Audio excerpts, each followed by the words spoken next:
প্লেনটা ফ্লাই করার সাথে সাথে চাকা খুলে যায়, তাদের সে দায়িত্বটা কোথায় এসে পালন করছে? অবশ্যই এখানে গাফিলতি আছে।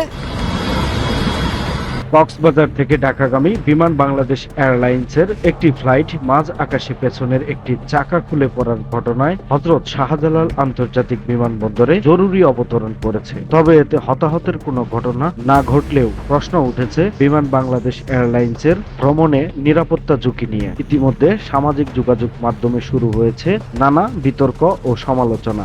আমি যেদিকের হুইলটা খুলছে আমি ওই সাইডের উইন্ডোতে ছিলাম, আমি দেখতেছিলাম যে হুইল নাই, চাকা একটা নাই।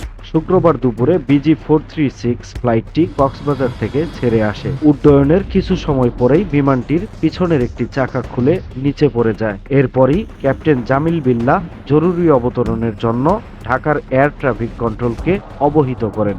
এক পর্যায়ে বিকেল 2:22 বিমানটি ঢাকার হযরত শাহজালাল আন্তর্জাতিক বিমানবন্দরে নিরাপদে অবতরণ করে। বিমানে শিশুসহ মোট 71 জন যাত্রী থাকলেও তাদের কেউ আহত হননি এবং সবাই নিরাপদে আছেন বলে নিশ্চিত করেছে বিমান কর্তৃপক্ষ।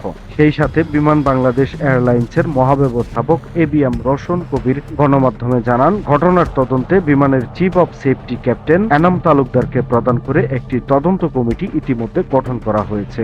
মনে মনে চিন্তা করতেছি কেন এত সময় লাগতেছে, তখন আমি আমার এই সৃষ্টিকর্তার কাছে প্রার্থনা করতেছি বৈশা বৈশা। যখন আমাদের ঢাকায় আসার পর বিমানটা নামবে তখন ওনারা বলছে যে জরুরি ল্যান্ডিং করতে হবে। নামার পর দেখলাম যে চাকা নাই। এদিকে প্রশংসায় বাসছে -8400 মডেলের ফ্লাইটটির পাইলট। উড্ডয়নের সময় থেকেই বিমানবন্দরের ফায়ার সার্ভিস ইউনিট সতর্ক অবস্থায় ছিল।